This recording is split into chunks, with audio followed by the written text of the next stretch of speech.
민심을 그대로 반영하자 국회의원 선거제도를 국민의 대표성과 비례성을 높이는 방향으로 개혁하자는 목소리가 그 어느 때보다 높은데요. 그래서 정당 지지율과 의석수를 최대한 일치시킬 수 있는 연동형 비례대표제가 선거제 개혁의 최대 화두로 떠올랐습니다. 새로운 정치에 대한 국민의 열망이 높은 가운데 다음 총선을 1년 5개월 앞둔 이번 정기국회가 개혁의 골든타임입니다만 거대 양당인 민주당과 한국당이 개편의 유불리를 따지며 미온적인 반응을 보이면서 논의가 좀처럼 진행되지 못하고 있습니다. KBS 1호진단 선거제 개혁의 당위성을 짚어보고 민심을 최대한 반영할 수 있는 최적의 방안은 무엇인지 모색합니다. 연동형 비례대표제 즉각 도입하라! 도입하라!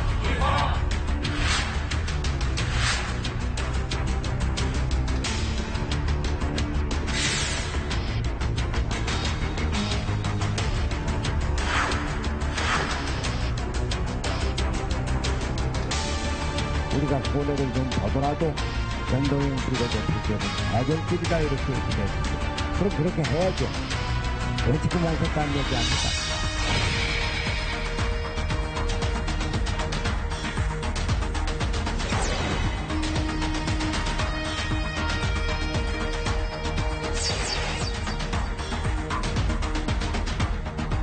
국민을 삶에 직결되는 예산안을 담보로 해서 선거법을 룰을 다루는 선거법을 연계시킨다는 건 전혀 있을 수 없는 일이고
네, 시청자 여러분 아시는 대로 선거제도 개혁을 맡는 국회 정치개혁특위가 출범을 했습니다. 지금 이 스튜디오에 그 정치개혁특위 위원장을 맡고 계신 심상정 위원장 나와 계시는데요. 일단 그 진보정당에서 그 국회 어떤 위원장 맡은 건 처음인 것 같은데 하여튼 여러 가지로 무거운 책임감을 느끼시겠어요? 네, 그렇습니다. 뭐 이번에 87년도에 대통령 직선제 네. 쟁취 이후에 우리 정치 변화를 위해서 가장 중요하고 절실한 네. 과제가 선거제도 개혁이라고 네. 그렇게 생각하고 이번에 반드시 이뤄내야 된다는 사명감을 가지고 일을 하고 있습니다. 네네. 이번에 이제 87년 이후에 어떤 가장 중요한 어떤 네.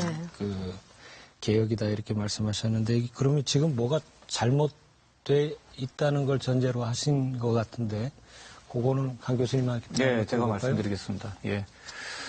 그 무엇보다 가장 심각한 문제는 지난 30년 동안 민주화 이후에 지역주의 정치가 청산되지 않고 계속되어 왔다는 거죠. 네. 매우 분열적이고 사실 국민적 통합을 막고 있는 나쁜 그 유산이 아직까지 계속 이어지고 있는 것은 반드시 시정이 되어야 될 측면이 있습니다. 네. 그리고 지역 내에 단순히 어떤 지역에 기반하고 있다는 것뿐만 아니라 또 다른 문제점은 지역 내의 정치적 대표성을 특정 정당이 독점하고 있다는 거죠. 네. 사실은 특정 지역 내에서는 다양한 목소리들이 그 안에 있을 수 있지만 실제로 정치적으로 대표되고 있는 것은 어느 하나의 정당의 목소리밖에 나타나고 있지 않기 때문에 사실은 제대로 된 정치적 대표성이라고 보기 어려운 측면이 있습니다. 그래 바로 이런 이유 때문에 과거 대통령들도 예를 들면 김대중 대통령이나 노무현 대통령 그리고 이명박 대통령까지 다 이 지역주의 청산을 위한 그 선거제도 개정을 촉구한 바가 있고요. 네. 또 이제 민주화 이후에 한 30년이 지났기 때문에 30년 전에 우리가 민주화를 외칠 때 국민들이 원했던 것은 공정하고 자유로운 선거였던 거죠. 그게 이루어졌다면 이제는 한 단계 더 좀 발전된 형태로 국민의 뜻이 그 민심 그대로 정치적 그 대표로 전환될 수 있는 그런 형태의 시스템을 만드는 것이 필요하다고 생각이 됩니다. 한 가지만 제가 마지막으로 덧붙일 거는 20대 국회의원 지역구에서 당선되신 분들의 득표를 다 합치면 50%가 되지 않습니다.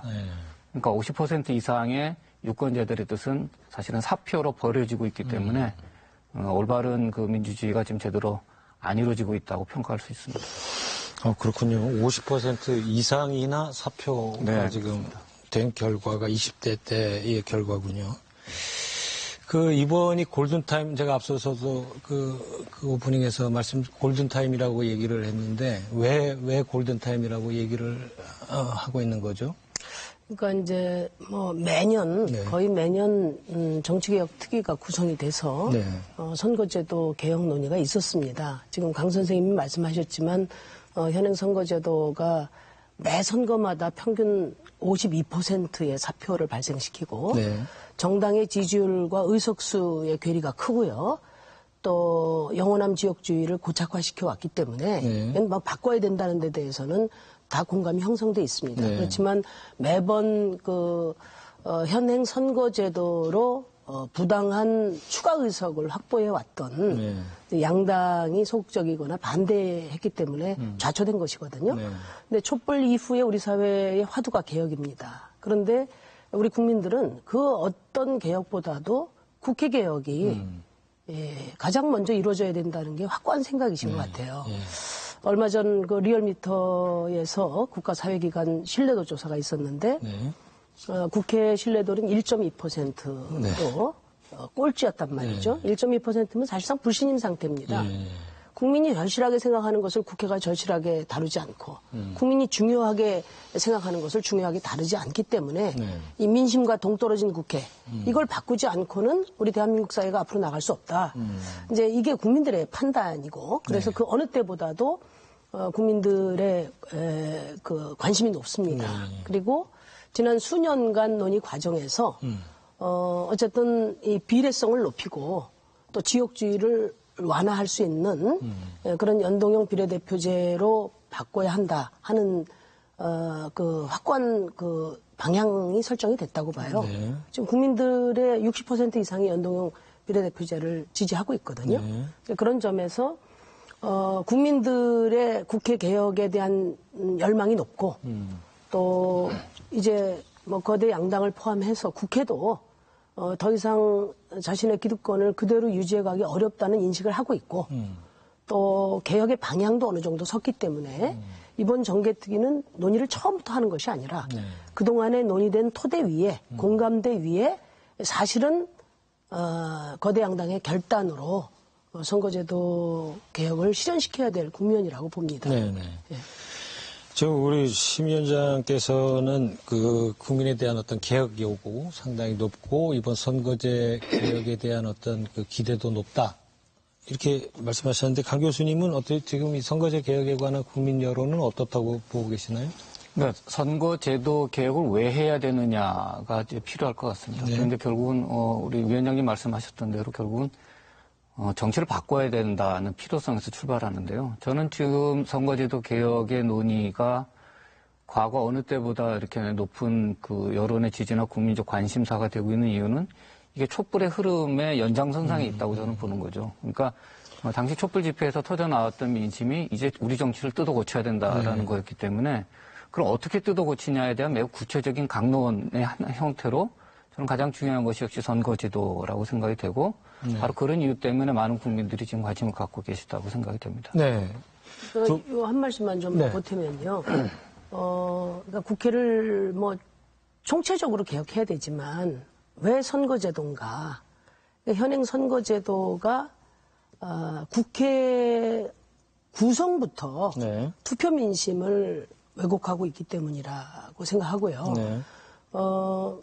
말하자면 지금 현재 승자독식 선거제도는 그 어떤 제3의 도전 세력을 제도적으로 봉쇄한 상황에서 양당이 오랜 세월 동안 1당 또는 2당을 번갈아 해왔거든요. 네. 이 구조가 말하자면 뭐 기득권 야합 정치 또는 소모적인 대결 정치를 로 치닫게 한 배경이 됐다. 그래서 요즘 뭐 정치권에서 협치 이야기하지만 현재의 양당의 대결 정치 구조에서는 협치가 불가능합니다. 네. 그렇기 때문에 뭐 권력을 뺏긴 날부터 결사항전해서 어쨌든 정부의 성공을 막아야 다음번에 집권을 할 수 있는 구조기 때문에 뭐 이런 상황에서는 민생도 살필 수가 없고 또 어떤 정부가 들어서도 성공할 수 없다.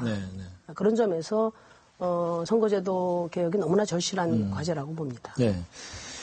그 하여튼 그런 차원에서 하여튼 국민적인 관심도 높고 그런데 지금 거대 양당, 그 민주당하고 한국당이 미온적이다. 근데 실질적으로 미온적입니까? 그리고 얼마나 미온적입니까? 좀 그 부분을 잘 모르시는 분들이 많을 것 같아요. 이제 더불어민주당 같은 경우에는 김대중 대통령님 또 노무현 대통령님 또 지금 문재인 대통령에 이르기까지 지금 그 정당 명부식 비례대표제죠. 그게 이제 연동형 비례대표제라고 보통 우리가 부르는데 이것을 한 20년 동안 당론 또는 공약 또는 약속을 해왔던 정당입니다. 그래서 저는 뭐 이번에 선거제도 개혁을 해야 된다는 생각은 분명히 갖고 계시다. 무엇보다도 대통령께서 의지가 확고하다고 저는 믿고 있습니다. 그런데 이제 문제는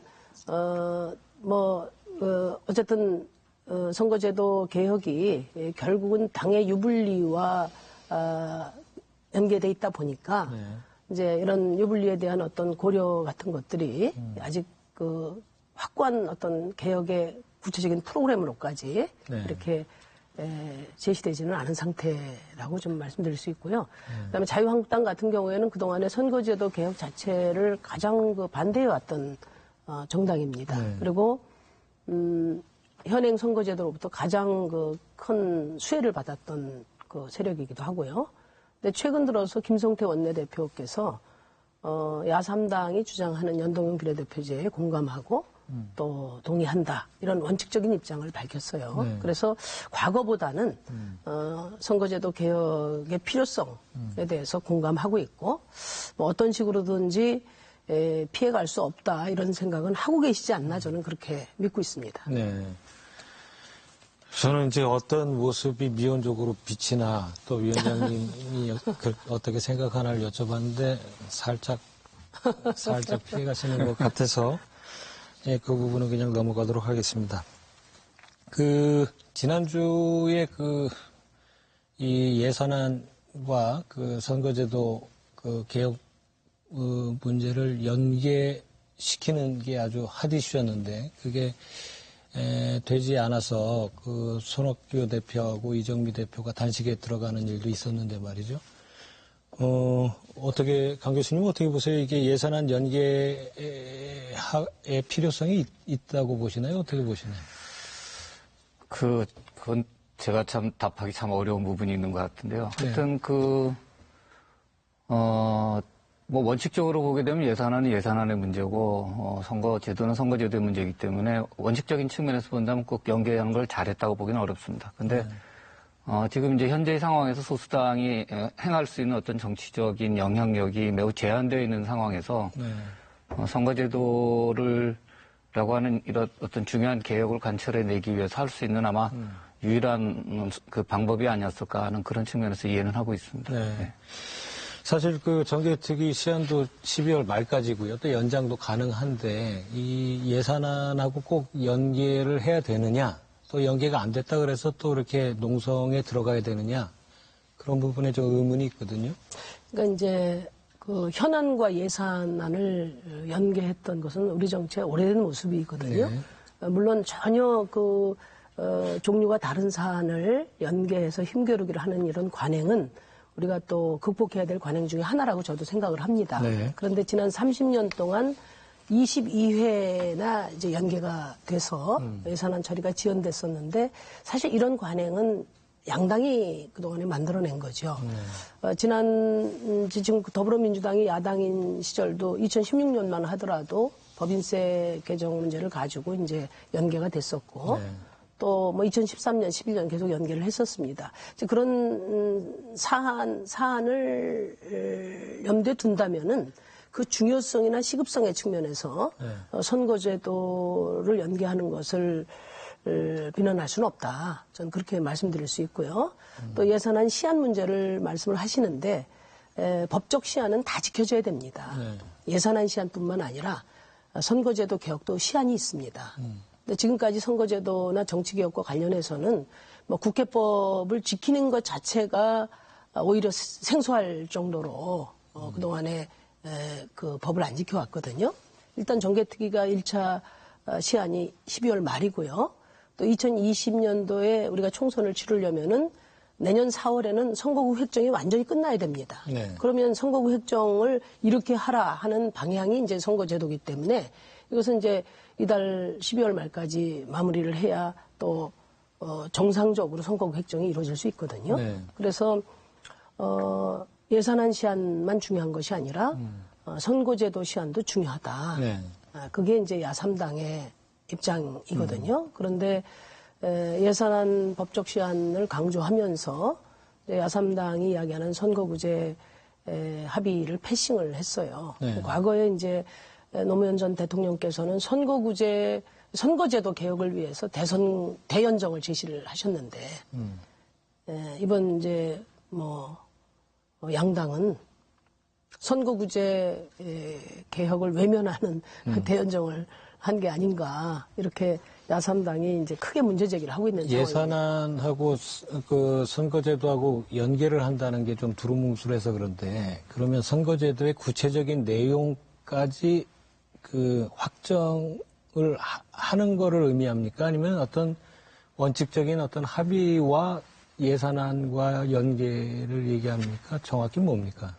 우선 이제 그 야3당 대표들께서 강하게 문제 제기를 시작한 배경은 이해찬 대표께서 이제 연동형 비례대표제에 대해서 당론은 아니다. 권역별 비례대표제와 연동형 비례대표제가 좀 다르다는 취지의 말씀을 하시면서 이 연동형 비례대표제가 정치개혁, 선거제도 개혁의 확고한 발판으로 생각하고 있었는데 이 점이 이제 흔들리니까 야3당 대표들이 강하게 이제 문제 제기를 하신 것이고요. 제가 정개특위 위원장으로서 아주 디테일한 제도 설계까지 다 해서 합의할 수는 없기 때문에 그건 정개특위에서 해야 되기 때문에 큰 원칙에 대한 확인 차원에서 5당 대표회담을 좀 해서 합의를 해서 예산도 함께 처리할 수 있도록 하자 이렇게 중재를 좀 했었습니다. 그런데 연동형 비례대표제를 원칙으로 하는 큰 원칙적 방향을 제시한 그 합의도 이제 안 됐기 때문에 야3당 대표들이 이제 단식에 들어가실 수밖에 없었죠. 그러면 최소한의 어떤 연동형 비례제에 대한 어떤 합의도 없었기 때문에 지금 이 문제가 발생하고 있다 이렇게 이해하면 되겠습니까? 네, 그러니까 연동형 비례대표제를 좀 원칙적으로 확고히 하고 그다음에 지금 쟁점이 되고 있는 어떤 정수 확대나 또 지역구를 소선거구제로 할 거냐 중대선거구제로 할 거냐 하는 부분까지도 문제는 지금 시점에서 당대표들이 합의하기가 어려우니 그거는 정개특위에 위임해서 정개특위 합의를 전적으로 존중한다. 이런 내용이 이제 포함되어 있죠. 근데 그런 정도의 합의가 이루어지지 않은 상태이기 때문에 이제 그 야3당 대표들은 이것은 양당이 선거제도 개혁 의지가 없는 거 아니냐 이렇게 이제 생각하시는 것 같습니다. 알겠습니다. 그 정개특위에서 그 선거제도 개편안을 3가지로 압축을 해서 제시한 바가 있는데요. 그 부분에 대한 거 정현욱 기자 설명 잠깐 듣고 가실까요? 먼저 권역별 비례대표제가 어떤 제도인지부터 알아볼까요? 이 전국을 6개 권역으로 나누고 각 정당은 권역별로 비례대표 후보를 정합니다. 이 각 정당의 권역별 득표율만큼 의석수를 보장해 주자는 건데요. 예를 들어 서울의 의석수를 40석으로 가정해 보겠습니다. A정당이 서울에서 20%를 득표했을 때 40석의 20%인 8석을 보장해주는 겁니다. 만약 지역구에서 4석을 얻었을 경우 비례대표에서 나머지 4석을 채워주고 지역구에서 8석 이상을 얻을 경우 비례대표 의석은 못 받게 됩니다. 정개특위는 이 권역별 비례대표제 도입 방식을 3가지 유형으로 분류했습니다. A안은 현재 47석인 비례대표를 100석으로 늘리고 이 100석을 권역별 비례대표제로 선출하는 방식입니다. 지역구는 크게 주는 반면 비례대표의 대표성은 강화되겠죠. 다만 여기에 한 후보가 지역구와 비례대표에 동시에 입후보할 수 있는 석패율제를 도입했는데요. 현역 지역구 의원들의 반발을 고려한 결정으로 보입니다. B안은 A안보다 비례대표가 다소 줄었습니다. 대신 소선거구제에서 나타나는 지역주의 극복을 위해 인구 100만 이상의 도시의 경우 2인 이상의 의원을 선출하는 중대선거구제를 도입하자는 겁니다. C안은 A안과 골격은 같지만 전체 의석수를 30석 늘리는 방식인데요. 이 지역구 축소와 의원 정수 확대라는 두 장벽을 극복해야 하는 어려움이 있습니다. 3가지 안 모두 정도는 다르지만 지역구 의석수가 지금보다 줄어듭니다. 자신의 지역구가 사라질지 모를 현역 의원들의 반발도 극복해야 하고 또 각 당마다 선호하는 제도도 달라서 정개특위 활동 시한인 올해 말까지 단일한 개혁안을 마련하기는 쉽지 않은 상황입니다. 네, 정유럽 기자 설명을 봤는데요. 이게 이 3가지 A, B, C안 이거 중에 이제 뭘 하나 택해야 된다 이런 건 아니죠? 그건 아니고요. 네. 이제 선거제도를 바꿀 때에 큰 쟁점이 3가지가 있습니다. 하나는 이제 연동형 비례대표제 채택 여부가 있고요. 네. 그렇게 될 경우에 이제 지역구 선출 방식을 소선거구제로 할 거냐, 중대선거구제로 할 거냐가 있고요. 3번째는 이렇게 될 경우에는 이제 정수 확대가 불가피하다는 측면이 있습니다. 근데 또 정수 확대를 반대하시는 분 또 정당도 있기 때문에 요 3가지 쟁점들이 잘 종합된 합의가 이루어져야 되거든요. 그래서 이 3가지 쟁점은 서로 또 연계가 돼 있기 때문에 어떻게 작동되는지의 그 사례로서 3가지를 저희가 제시를 한 겁니다. 네. 강 교수님은 뭐 한국정치학회 회장도 하셨으니까 이 3가지 안을 놓고 볼 때 어떤 안이 또 이 3가지 안 중에 꼭 고르시라는 얘기는 아니고 어떤 조합이 가장 바람직하다고 개인적으로 보시는지. 일단 비슷한 내용들도 많이 있습니다. 일단 지금 제안되어 있는 방안들은 모두 다 지금 현재의 투표 방식과 같은 방식입니다. 네. 말하자면 지역구에서 한 명을 선출하고 정당 투표를 한다라고 하는 차원에서는 그러니까 1인 2표제 방식은 계속 유지가 되고 있는 거죠. 그거는 뭐 지금하고 큰 차이가 없고요. 문제가 될 수 있는 부분은 이제 연동형이냐 병립형이냐. 그러니까 연동형일 경우에는 아까 리포팅에서 나온 대로 정당 득표율이 의석 배분의 기준이 되는 거죠. 네. 지금 이제 각각 서로 따로따로 합산하는 병립형이라면 이제 그게 이제 한 가지 차이가 될 것 같은데 역시 가장 문제가 될 부분들은 의석수와 관련되는 겁니다. 그러니까 A안 같은 경우에 지역구를 200석으로 하고 비례를 100석으로 하겠다. 지금 현재 300석을 유지하겠다고 하는데 그러려면 지금 지역구가 253석이기 때문에 53석의 의석을 줄여야 됩니다.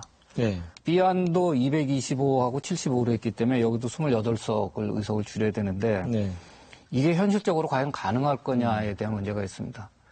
지금 그동안 매번 선거구 획정할 때마다 사실은 비례 의석이 크게 줄었습니다. 그래서 1988년에 민주화 이후에 첫 국회의원 선거 때 비례대표 의석이 75석이었습니다. 네. 근데 지금 이제 47석으로 줄어들었는데 이렇게 크게 줄어든 이유는 선거구 획정하다가 복잡해지면 비례 의석을 줄이는 방식으로 지역구를 계속 살려왔거든요. 그러니까 말하자면 한두 석을 줄이는 것도 그동안 매우 어려워왔는데 지금 여기 있는 안대로 하자면 53석이나 뭐 한 30석 가까이를 줄여야 되는데 이게 과연 가능할 거냐. 이게 일단 현실적인 부분에 문제가 있습니다. 그래서 그렇게 하려면 국회의원들이 정말 큰 마음을 먹으셔야 되는데 그동안에 봐왔던 모습을 보게 되면 이거는 기대하기 조금 어려운 방식이 아니냐. 그렇다면 결국 늘리는 형태로 가야 되는데 이제 거기서 얼마나 늘릴 거냐에 대한 부분이 하나가 있을 것 같고요. 또 하나는 이제 이 도농선거구제를 합치는 부분, 중대선거구제의 문제입니다. 이제 일단 도농복합선거구와 권역별 비례대표제 합치는 선거제도는 지금은 이제 존재하지는 않습니다. 네. 근데 이게 갖고 있는 여러 가지 문제가 있는데 특히 중대선거구제에 대해서는 좀 말씀을 드려야 될 것 같습니다. 네. 그러니까 중대선거구제는 우리 경우에는 유신 때랑 5공화국 때 있었던 일부 2인제 선거제도가 일종의 중대선거구제라고 할 수 있는데 가장 대표적인 나라는 과거 일본입니다. 네. 일본이 90년대 초까지 중대선거구제를 했었는데 그때는 한 5, 6인에서 많은 경우에는 한 10인까지도 그때는 뽑았는데요. 이 제도가 갖고 있는 가장 큰 문제는 복수공천으로 인한 문제입니다. 네. 예를 들면 대구에 5인 선거구가 있다고 하면 네. 그러면 지금 자유한국당 같은 경우는 5명을 다 공천할 가능성이 높습니다.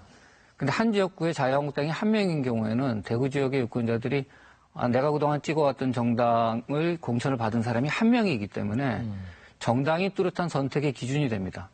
근데 5인 선거구가 되니까 5명이 공천을 받아왔고 나는 1명을 선택을 해야 되는 상황이기 때문에 정당 공천이라는 게 의미가 없어지죠. 네. 말하자면 경쟁 자체가 개인적 경쟁이 이루어지게 됩니다. 근데 개인적 경쟁이라고 하는 건 결국은 사조직에 의존해야 될 가능성이 높아지는 거죠. 네. 근데 5인 선거구가 됐기 때문에 지역구는 5배나 늘어나게 됩니다. 그러니까 훨씬 넓어진 선거구에 사조직에 의존한 선거운동을 해야 되니까 결국 돈이 많이 들게 되는 거죠. 그러니까 일본은 여기서 이제 이런 돈 선거의 문제에다가 여기에 이런 상황이 되면 이제 파벌의 보스들이 이제 오게 되는 거죠. 네. 그럼 내가 너한테 어려운데 정치 자금을 지원을 해줄 테니 너는 나한테 정치적 충성을 다해라. 그래서 이게 일본식 파벌이 만들어졌고 그게 뭐 다나카 총리의 구속이라든지 뭐 로키드 마틴 스캔들이라든지 뭐 사과 유빈 스캔들 같은 이런 각종 정치 자금의 스캔들을 만들었던 매우 중요한 원인이 됐습니다. 그래서 정치 개혁의 차원에서 1990년대 초에 일본이 이런 중대선거구제를 버리고 지금 우리와 비슷한 형태의 비례대표제와 단순다수제를 합치는 소선거구제의 형태로 개혁을 했기 때문에 사실 우리가 선거제도를 바꾸는 것도 중요하지만 그게 더 나은 정치를 만들기 위한 그 고려가 같이 가야 된다면 네. 중대선거구제는 약간 좀 문제점이 많은 제도라고 볼 수 있습니다. 알겠습니다. 지금 여러 가지 말씀을 해주셨는데 일단 중대선거구제가 근데 그 복수공천을 한 정당이 복수공천을 하는 걸 전제로 하고 있는 겁니까? 그렇습니다. 그걸 예. 못하게 할 수는 없습니다. 예. 알겠습니다. 강세 지역이 따로 있기 때문에 그거를 막을 수는 없습니다. 네, 알겠습니다. 그러면 하나하나 좀 따져볼까요? 일단 연동형 또 병립형 이렇게 이런 말씀을 하셨는데 이제 이해찬 대표도 이제 요 부분에 대해서 민주당이 손해 볼 거를 많이 우려를 하시는 것 같아요. 네. 위원장님 보실 때는 어떻습니까? 근데 지금 이제 앞으로 선거를 치르려면은 네. 지금 뭐 1년 반 이상이 남았지 않습니까? 네. 1년 반 후에 유권자들의 민심을 지금 계산해서 유불리를 따지는 것은 좀 무모한 일이다. 네. 이렇게 생각을 합니다. 다만 큰 정당들은 그동안에 자기 정당 지지율보다 초과 의석을 많이 확보를 해왔기 때문에 네. 이 초과 의석 확보한 부분이 상당 부분 이제 기득권을 내려놓는 게 되는 거죠. 작은 정당은 자기 정당 지지율보다 그 의석수를 적게 받았기 때문에 네. 그건 뭐 부당하게 적게 받은 것을 다시 제대로 받는 개혁이다 이게. 네. 이제 그런 것이기 때문에 이것을 뭐 손해내야 이렇게 바라보면 사실 개혁의 의미가 퇴색되는 거죠. 이것은 유권자들의 뜻에 비례해서 의석수를 이제 정상화하자는 거니까요. 그렇지만 어쨌든 큰 당 입장에서는 조금 불리하다 이렇게 볼 수 있겠죠. 그렇지만 이제 그거는 뭐 기본적으로는 국민의 요구, 비례성을 확대하는 국민의 요구를 먼저 실현하고 네. 그 토대 위에 필요하면 당익 조정도 미세 조정을 할 수 있다. 저는 그렇게 봅니다. 그래서 뭐 당의 유불리를 전면에 앞세우면 지금까지 그랬듯이 좌초될 수밖에 없는 것이고요. 네. 이번에만큼은 어쨌든 왜곡된 선거제도를 민심 그대로 네. 의석수가 구성될 수 있도록 비례성을 강화하는데 합의를 하고 네. 그 전제 위에 가능한 범위 내에서 당익 조정도 저는 해볼 수 있다 이렇게 말씀드립니다. 그러니까 제가 여쭤보는 거는 그 정당 득표율 네. 그러니까 그 선출된 의석수가 네. 정당 득표율보다 더 높을 때는 비례 의석을 못 갖고 가는 부분을 염려하는 거 아니겠습니까? 그러니까 이제 이렇습니다. 이제 저희 정의당이 지금 한 10% 정도 받고 있는데, 이 10%라는 것은 국민들이 정의당은 10%만큼의 영향력을 행사해라. 이런 뜻이란 말이에요. 그러면은 300석이니까 30석은 돼야 10%의 영향력을 행사할 수 있습니다. 그런데 현행 이제 지금 선거제도에 의하면은 지역구 당선자를 많이 내기 어려우니까 지난 총선에서 7.8%인데 저희가 6석밖에 못 얻었거든요. 그러니까 정의당을 대표해 주기를 바랬던 그러니까 상당수의 유권자들의 의사와 상관없이 민주당이나 자유한국당이 대변하게 되는 거란 말이에요. 이걸 이제 바로잡자는 것이고요. 그러면 이제 정의당 같은 경우에 지역구에서 10석밖에 못 얻으면 20석은 비례로 채워주는 것이고 지역구에서 30석을 다 얻으면 비례가 없는 것이고 이제 이게 이제 정당 명부 비례대표제인데요. 지금 민주당도 그렇고 뭐 대체로 권역별로 하자고 하거든요. 그럼 이제 TK나 PK 지역은 사실 민주당도 지역구 의석을 많이 내기 어려운 지역으로 그동안에 알려져 있지 않습니까? 그럴 때 권역별 명부를 적용하게 되면 사실 TK 지역에서도 민주당의 당선자를 많이 낼 수 있는 것이고 또 거꾸로 호남권역에서도 자유한국당도 의석을 낼 수 있는 것이고 그래서 전체 비례대표 의석은 줄어들 수 있으나 영호남의 지역주의를 극복하는 의석은 또 보완해서 의석수는 줄지만 전국 정당으로서 면모를 갖추는 그런 질적 발전은 또 담보할 수 있다. 이렇게 봅니다. 네. 알겠습니다. 근데 이제 제가 이제 한 번 더 여쭤보겠는데 아까 예를 그렇게 드셨으니까. 그러니까 300명 중에 이제 정의당이 10% 만약 그 정당 득표율을 얻었다 하면 30석을 갖고 가는 게 맞는데 지금 6석밖에 안 된다 이거죠? 네네. 그런 거죠? 지금은 이제 만약 7.8%가 거기 이제 민주당이라면 10%를 얻었는데 30명을 당선을 시켰어요. 네. 예? 그러면 이제 비례 의석을 한 석도 못 갖고 간다는 게 지금 민주당의 불만 아니겠습니까? 이제 바로 지역구에서 이제 많은 당선자를 냈지만 또 낙선자를 찍은 50% 이상의 표는 완전히 죽은 표가 되기 때문에 이걸 살려낸다는 것이 비례대표의 의미거든요. 알겠습니다.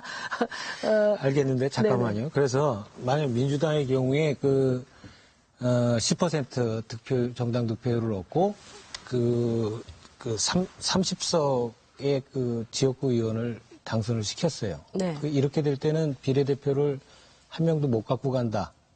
그렇죠. 이게 지금 손해라는 건데 이게 손해냐 이거를 제가 여쭤보는 거예요.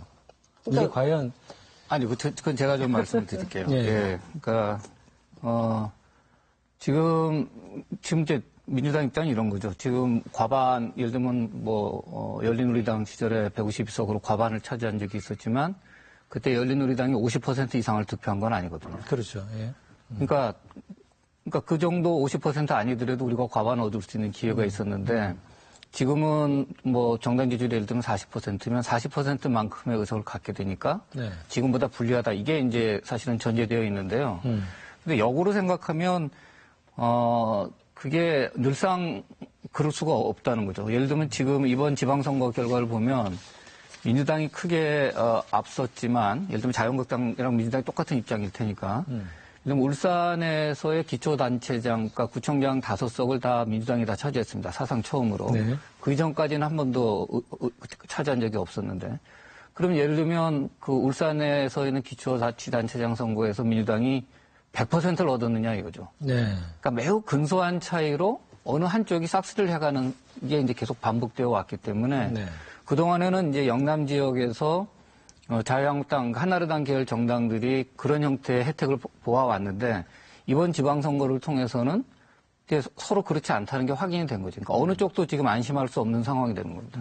그러니까 조금만 바람이 불어서 선거 때 어느 한 정당에게로 지지가 쏠리게 되면 그러면 우리가 예를 들면 우리는 46%인데 저쪽은 48%라서 48%는 100을 가지고 갈 수 있고 46%는 0을 가지고 갈 수도 있는 상황이기 때문에 지금은 과거와는 좀 다른 형태의 선거 지형이 만들어지고 있어서 지금은 과거에 해왔던 여러 가지 형태의 것을 기반으로 해서 우리가 유리하다 불리하다를 따지기는 좀 어렵다고 생각을 합니다. 네, 네. 그러니까 이제 대체로 더불어민주당이나 자유한국당 같은 경우에는 뭐 최근 몇 년간의 선거를 가지고 시뮬레이션을 해서 유불리를 이제 따지는 거죠. 그런데 이제 큰 당 같은 경우는 자기 지지율보다 더 초과 의석을 계속 확보를 해왔기 때문에 이것을 내려놓는다는 점에서 말하자면 뭐 우리 손해 본다 이런 공감대가 있는 것이고요.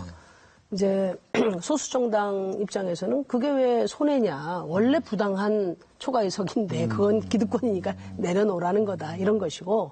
그다음에 이제 민주당 같은 경우는 2020년에도 이제 지역구에서 압승한다는 전제가 깔려 있는 거죠. 그러니까 이제 어떤 댓글에 보면은 2020년에 지역구 비례를 한 석도 못 얻을 정도로 압승 시켜준다고 누가 약속했냐 또 이런 댓글도 들고 그러니까 사실은 앞으로 있을 선거에 유불리를 가지고 지금 선거제도 개혁을 논의한다는 것 자체가 허망한 일이다. 그리고 김대중 대통령께서 98년 8.15 경출사에서 독일식 정당명부 비례대표제를 도입하겠다고 한 이래 노무현 대통령님도 그러고 지금 문재인 대통령께서도 이게 무슨 소수정당을 배려하기 위해서 연동형 비례대표제를 주장해 오신 것이 아니고 지금 대의민주주의를 보다 건강하게 하기 위해서 비례성을 강화하고 지역주의를 극복해야 된다. 그래야 우리 정치가 발전할 수 있다는 관점에서 선거제도 개혁을 말씀해 오신 것이기 때문에 그런 대의의 관점에서 선거제도 개혁에 좀 집중해 주셨으면 좋겠다. 이런 말씀 드립니다. 네, 알겠습니다. 그리고 강 교수님한테 아까 그 심 위원장님이 잠깐 언급하신 그 권역별 그 문제는 이제 그게 전국 그 비례대표 연동으로 가는 거하고 권역별 연동으로 가는 거하고 어떤 차이가 있는 겁니까? 그러니까 뭐 전국을 하게 되면 예를 들면 전국적으로 지금 같은 경우는 300석이면 300석으로 20%를 얻었으면 60석이 이제 어느 정당에 가겠죠. 그럼 이제 전국적으로 만들어진 명부에 의해서 1번부터 60번까지 그러니까 그 지역구에서 당선된 숫자를 뺀 만큼이 예를 들면 60석인데 그 중에 30석이 지역구에서 당선이 됐다면 나머지 30석이 전국구 명부에서 이제 배정이 되는 것이고요. 그게 전국형이죠. 전국적이고요. 권역별로는 이제 6개 권역, 그러니까 서울, 그다음에 인천, 경기, 강원, 그다음에 충청, 호남, 대구, 경북, 그다음 부산, 울산, 경남 이렇게 6개 권역으로 나눠서 그 지역 내에서 얻은 득표만큼 각 부여된 의석을 거기서 이제 나누는 차원이기 때문에 조금 차이는 있습니다. 근데 뭐 근본적으로는 큰 차이는 없고요. 근데 우리가 지금 선거제도 개정에 매우 중요한 명분으로 생각하고 있는 것이 지역주의 타파, 특정 정당이 어느 지역을 장악하는 것을 막자라고 한다면 그런 의미에서는 권역별 정당 명부제의 도입이 보다 의미가 있지 않을까 이런 생각이 듭니다. 그러면은 지금 그 양당이 지금 주장하고 있는 것도 그 권역별 비례대표제에 가깝지 않습니까? 이제 뭐 전국 정당 지지율에 따른 전국 명부냐, 권역별 지지율에 따른 권역별 비례 명부냐의 차이인데요. 저는 뭐 전국 명부로 갈 거냐, 권역별로 갈 거냐는 큰 쟁점은 아니라고 봅니다. 오히려 권역별로 갈 경우에는 비례 명부가 많아야 됩니다. 비례대표 의석수가 많아야 6개 권역으로 나눌 만큼 규모가 돼야 되지 않습니까? 그래서 제가 간사님들하고 말씀을 나눌 때도 뭐 충분히 비례대표 의석수가 확보가 돼서 권역별 명부 작성이 의미가 있을 정도라면 당연히 뭐 권역별로 가자 이렇게 이야기를 하고 있습니다. 큰 쟁점은 아닌데 하여튼 전국별보다는 비례대표 수가 더 늘어나는 구조 아니겠느냐 이제 이런 말씀이시죠? 이제 뭐 일정 의석 이상이 돼야 권역별 자체가 성립이 됩니다. 그 아까도 강 교수님이 잠깐 지적을 해주셨습니다만은 그 의원 정수 이 문제도 이제 여기서 대단히 중요한 어떤 문제인데 그 지금 그 양당은 의원 정수를 늘리는 부분에 대해서 조금 반대를 하는 분위기 같아요. 어떻게 느끼십니까? 뭐 민주당은 이제 좀 여론이 좋지 않으니까 선뜻 지금 의원정수 확대하자 이렇게 말을 못하고 있는 상황이고 자유한국당은 뭐 의원정수를 확대하는 걸 반대하고 있죠. 네. 오히려 뭐 줄이자는 분들. 줄이자는 얘기까지 하더라고요. 전체적으로는 선거제도 개혁을 위해서는 의원정수 확대가 불가피하다. 네. 그런 것은 다 공감을 하고 있습니다. 그런데 지금 국민들께서 연동형 비례대표제는 좋아. 그런데 의원정수 확대는 안 돼. 이제 이런 분위기거든요. 그러니까 의원정수 확대에 대해서 여론의 눈치를 보고 있다. 이렇게 보시면 될 것 같고 그럴 때 이제 저는 양당에 말씀드리기를 이 문제는 국민들에게 진솔하게 말씀을 드리고 또 국민들께서 그동안에 국회가 잘못한 것 때문에 뭐 특권만 누리면서 무슨 의석수를 늘리냐 이렇게 이제 지적을 하시는 거니까 과감한 개혁 조치를 국민들께 말씀을 드리고 양해를 구해서 정치 발전의 길을 열어야 한다. 이렇게 정면 돌파하자. 이렇게 말씀을 드리고 있는데 아직 국민들 앞에 이제 고개 숙여서 양해를 구할 만한 지금 마음의 결단은 안 돼 있는 상태인 것 같습니다. 네. 그렇다고 해서 지역구 의석을 줄이는 부분에 대한 마음의 준비도 안 돼 있다고 보이는 거죠? 그러니까 결국은 뭐 국민들 앞에서 지금 회초리 맞을 각오가 안 돼 있고 내 기득권은 더 내려놓기 싫고 그러면 뭐 선거제도 안 바꾸자는 얘기 아니냐 이렇게 이제 저희가 문제 제기를 하는 것이죠. 보여지는 거죠. 근데 이게 이제 이렇게 또 모르겠습니다. 제가 또 매를 맞을지도 모르겠는데 의원 정수를 지금 늘리는 부분에 대한 논의가 과연 이게 꼭 매맞을 일인가 하는 생각도 들어요. 이게 지금 300명이 80년대 만들어진 어떤 그 의원 정수인데 그때 비하면 인구가 벌써 상당히 늘었고요. 그거에 따르면은 자연스럽게 의원 정수도 늘어나야 된다 이런 주장도 상당히 일리가 있는 것 같은데. 그러니까 우리가 원론적인 이야기부터 돌아가 보면 민주주의라는 게 국민 모두가 통치하는 시스템이죠. 그러니까 그래서 직접 민주주의가 가장 바람직한 이상일 수 있는데 현실적으로 그럴 수 없으니까 이제 대표자를 대신 보내는 건데 결국은 대표자 한 명이 대표하고 있는 인구의 수는 작을수록 좋겠죠. 그게 조금 더 직접 민주주의에 가까우니까요. 그래서 다른 그 서구의 민주주의 국가들과 비교를 하면 우리나라 국회의원 한 명이 대표하는 인구수는 상당히 많은 편입니다. 그리고 제가 그 지난번 국회 공청회 때 그 자료를 한번 찾아봤는데 재원 국회 때 국회의원 한 명이 대표하는 인구수가 9만 5천 명 정도 됐습니다. 근데 지금 20대 국회가 지금 대표하고 있는 인구수가 제일 많은데 지금 17만 명쯤 됩니다. 거의 2배 가깝습니다. 거의 2배 가깝습니다. 그래서 재원 국회 당시에 국회의원 한 명이 대표했던 그 인구를 기준으로 지금에 적용하게 되면 한 540석 가까이, 538석? 이런 정도 나옵니다. 그러니까 사실은 그때와 비교해도 지금 우리가 대표하고 있는 것이 매우 낮다고 볼 수 있겠고요.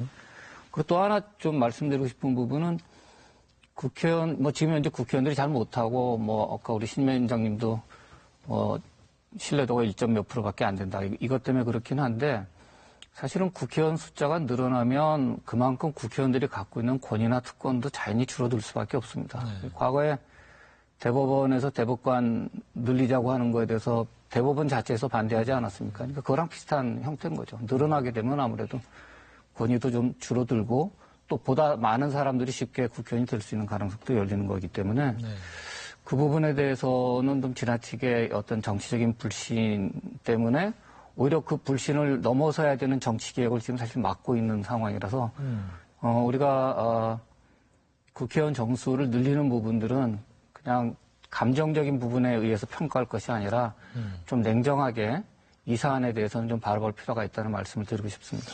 어떻게 보면은 이런 얘기를 할 수 있는 계기가 별로 없는데 이번에야말로 어떻게 보면 좋은 기회가 아닌가라는 생각도 들거든요. 근데 그게 그 양당에서 저는 그걸 모를 리가 없다고 보고 이런 부분에서 여론의 눈치를 아까 보신다 그랬는데 그 부분이 조금 뭐라 그럴까요? 좀 엄살로 비춰진다 그럴까요? 뭐 심하게는 좀 그런 네. 느낌도 있는데 위원장님 이제 어떻게 보시나요? 뭐 제가 일관되게 의원 정수는 확대해야 한다. 네. 연동형 비례대표제 도입을 위해서도 필요하지만 그 이전에 대표성을 강화하는 측면에서 반드시 필요하다. 그렇게 말씀을 드렸습니다.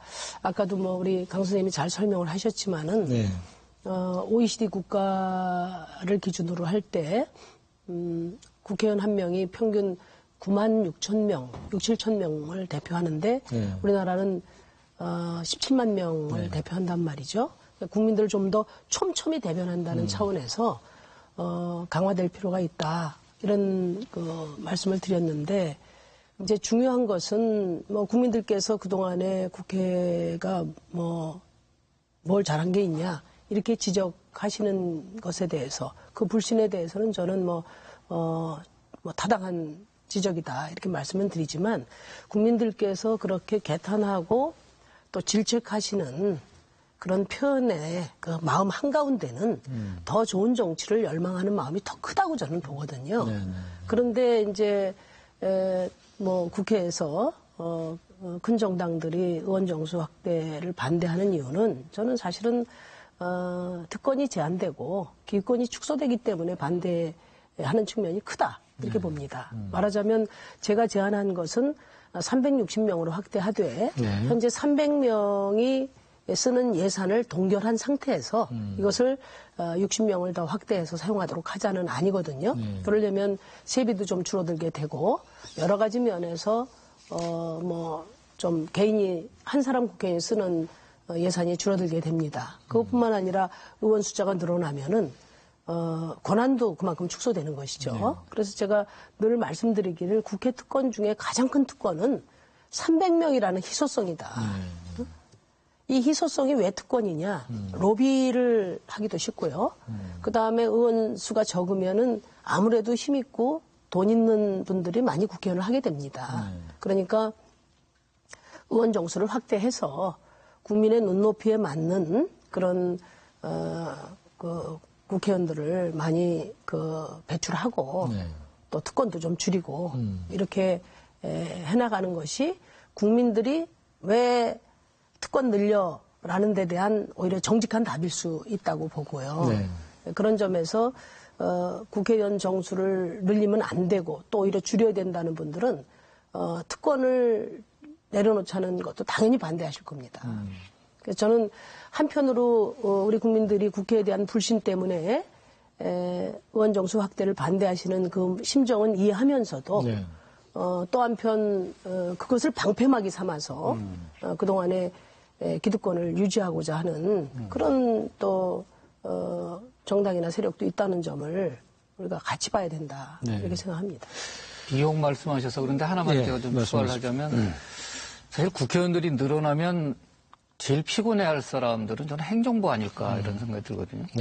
지금 금년 예산에 470조 가까이 된다 그러는데 국회의원들이 이렇게 활발하게 활동을 해서 근데 그중에 1% 정도의 잘못된 예산이라든지 잘못 뭐 사용이 된 것을 찾아내면 그게 한 4, 5조 되는 돈 아니겠습니까? 그러니까 사실 비용적인 측면에서 보면 국회의원이 늘어난다 그래서 그 의원들에게 들어가는 비용이 조금 추가되는 것하고 그 의원들이 활동을 해서 행정부에 대한 감시 감독이 더욱더 투철해지고 그로 인해서 잘못된 것을 잡아내는 그런 우리가 혜택을 생각을 하게 되면 그 비용이 그렇게 큰 비용이라고 보이지는 않습니다. 그러니까 우리가 예를 많이 드는데요. 스웨덴 같은 경우는 1,000만이지 않습니까? 거기 한 80명 가까이 됩니다. 그래서 국민의 혈세 예산 심의도 아주 촘촘히 할 수 있는 거예요. 근데 우리가 지금 470억 넘는 예산을 이번에 처리하는데 그 300명으로 나누면 한 사람당 한 15조 이상을 다루는 거거든요. 이렇게 듬성듬성 이렇게 다루게 되니까 결국은 뭐 법 밖에 있는 그런 밀실에서 서로 지옥구 나눠먹기 또는 정당 간의 밀실 야합으로 끝나는 거 아니냐 하는 지적들이 끊이지 않는 것이거든요. 그래서 저는 국민들께 꼭 호소를 드리고 싶어요. 국민들 절반 이상이 이 개혁 방향에 이 개혁의 성공을 위해서 의원 정수 확대를 지지해 주시면 이것이 국회 특권도 내려놓고 또 일 잘하고 투명한 국회로 나가는 하나의 큰 전환점이 될 수 있다. 그리고 국민들이 그렇게 하라고 하면은 국회에서 반대하시는 분들도 국민의 뜻을 따를 수밖에 없지 않겠습니까? 결국은 국민들께서 판단해 주셔야 된다. 그런 말씀을 드립니다. 네, 위원장님한테 한 두 가지 질문만 좀 드려볼게요. 아까 그 특권이 내려가는 거를 의원들이 반대하는 어떤 그런 영향에서 이제 비롯된 거다 이런 말씀하셨는데 어떤 의원이든지 자기의 재선이 보장돼 있는 의원은 없잖아요. 근데 어떻게 보면 의원 정수를 늘리면 기회가 더 재선의 기회가 더 늘어날 수 있는 건데 꼭 그 특권이 그러니까 의원 정수가 늘어나서 특권이 내려가는 거를 반대하는 의미에서 그럴까요? 그러니까 지금 국회 운영위원회에서 국회 개혁 방안이 현재 논의가 되고 있습니다. 이번에 국회의장 문희상 의장님께서 거의 진두지휘하시면서 국회 개혁을 지금 추진하고 계시거든요. 근데 지금 논의가 잘 안 되고 있어요. 그러니까 국회 개혁에 대해서도 워낙에 이견이 많고 또 반대가 많아서 지금 속도를 내지 않고 있습니다. 저는 이제 정치개혁특별위원장으로서 국민 여러분께 과감한 국회 개혁 방안을 내놓으면서 동시에 이제 의원 정수 확대도 좀 허락해 주십시오. 이렇게 이제 말씀을 드리고 싶어서 재촉을 하고 있는데 진도가 지금 잘 안 나가고 있습니다. 그래서 물론 거기에는 여러 가지 또 국회의원들이 갖고 있는 또 문제인식도 있어요. 예를 들면 국회의원들이 일을 안 하는 건 아니고 새벽부터 나와서 오밤중까지 일을 하거든요. 저만 하더라도 5시 반에 출근을 하니까. 근데 이제 결과를 못 만드니까 국민들은 여러분들 다 놀고 있는 거 아니냐 이렇게 이야기를 한단 말이죠. 상당히 이제 구조적인 이런 어떤 대결 정치 구조 때문에 성과가 나지 않는 것인데 의원 개개인들 입장에서 보면 열심히 하는데 다 도매금에 이렇게 이제 취급되는 것에 대한 또 섭섭함도 있는 겁니다. 근데 어쨌든 우리는 국민들을 대표하는 사람들이기 때문에 주권자들이 갖고 계신 문제인식에 대해서 적극적으로 응답해야 된다고 보거든요. 특히 선출직은 국민들에게 설명하고 대안을 제시할 의무가 있어요.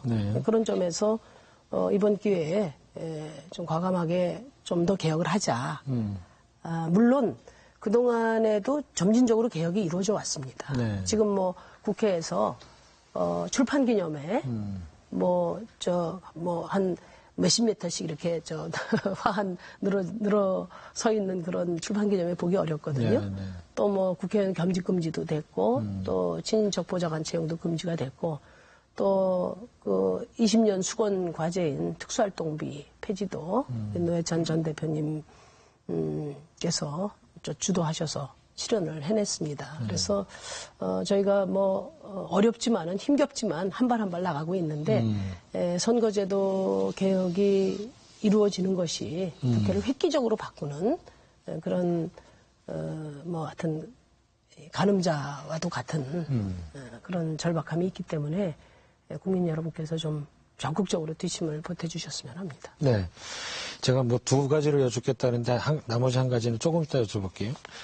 교수님, 지금 우리가 보통 국회의원 특권 줄이기, 이게 어떻게 보면 의원 정수를 늘리기 위한 어떤 지금 전제 조건처럼 조금 이렇게 얘기가 되고 있는데, 그 얘기만 나오면 세비하고 보좌관 수 얘기가 나온단 말이죠. 어떻게 이 부분에 특권 줄이기가 집중되는 부분에 대해서는 강 교수님은 어떻게 생각하시나요?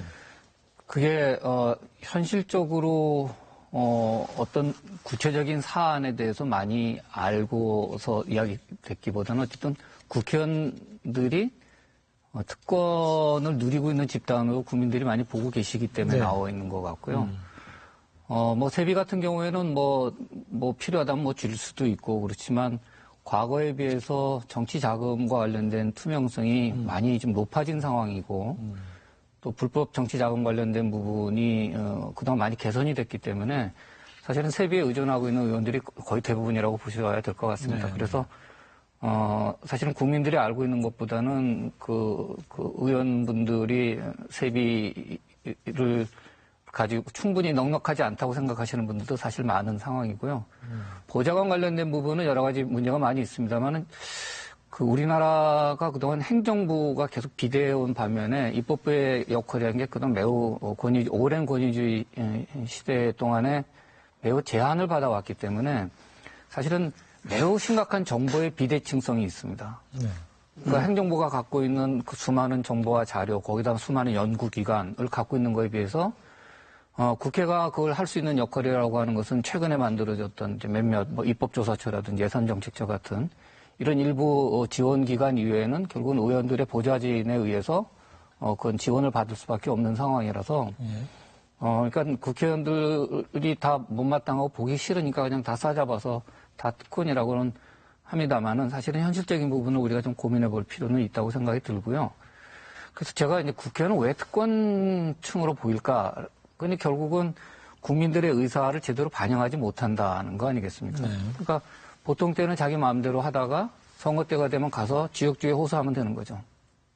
나를 뽑아달라. 그래야 저 지역 말고 우리가 잘할 수 있다. 뭐 이런 형태의 걸 가지고 그동안 쉽게 해와서 평소 때의 어떤 정당에 대한 지지나 평소 때 정치인에 대한 평가가 사실은 선거 때 전혀 반영이 되지 않으니까 특권적인 형태로 갈 수 있었다는 거죠. 그래서 만약에 정당의 지지율만큼 의석을 가져가게 된다면 그러면 사실은 정당 입장에서는 여론의 지지가 매우 중요해지고 네. 여론의 향배에 귀를 기울이지 않을 수가 없게 되는 겁니다. 근데 그런 만큼 오히려 특권 내려놓기를 위해서라도 국민들의 평가가 정확하게 의석으로 전환될 수 있는 장치가 도입이 되는 게 필요하다고 생각이 듭니다. 그 지역구 의석을 지금 그 세 가지 모델을 보면 두 가지가 의석수를 줄이지 않는 걸로 돼 있잖아요. 네네. 그 의석수를 줄이지 않으면은 지역구 그러니까 늘리지 않으면 지역구 의석을 줄여야 되는데 그거에 대한 결의라도 하자 이제 이런 말씀을 하신 걸로 제가 기사에서 네네. 봤는데 그거가 만약 그 결의의 어떤 성사가 될 가능성은 얼마나 보십니까? 그러니까 선거제도 개혁은 다 해야 한다, 네. 하겠다 이렇게 말을 하지 않습니까? 네. 그런데 가장 핵심적인 문제가 결국은 이제 정수 문제란 말이에요. 네. 지역구 의석을 줄이는 결의를 하든지 네. 아니면 의석 확대에 대해서 국민들에게 적극적으로 네. 동의를 구하든지 네. 둘 중에 하나 해야 되는데 둘 다 안 하고 있는 거죠. 그러니까 선거제도 개혁에 의지가 있냐 이렇게 의심할 수밖에 없는 네. 것이고 아마 이번 야3당의 지금 단식 농성 상황을 거치면서 네. 좀 더 구체적인 결단이 이루어지기를 바랍니다. 네, 네. 어떻게 얘기하다 보니까 벌써 준비된 시간이 다 돼서 오늘 말씀 여기까지 듣고 이 선거제도 개혁과 관련해서는 계속해서 관심을 갖고 좀 얘기를 들어보도록 하겠습니다. 한 가지만 제가 끝내기 전에 이야기해도 되나? 짧게. 네네. 꼭 하나 말씀드리고 싶은 부분은 연동형 비례대표제의 도입이 필요한데 그와 함께 반드시 같이 가야 되는 것이 공천제의 네. 개방성입니다. 네. 지금 이제 많은 국민들이 비례대표제를 긍정적으로 보고 있으면서도 과연 공천이 제대로 될까에 대한 부정적인 시각이 있기 때문에 반드시 네. 개방적이고 민주적이고 투명한 형태의 공천이 공천제도. 같이 따라가야만 된다. 이 말씀을 꼭 드리고 싶습니다. 네, 오늘 말씀 여기까지 듣도록 하겠습니다. 이루어진다는 오늘 순서는 여기서 모두 마치도록 하겠습니다. 시청해주신 시청자 여러분 대단히 감사합니다.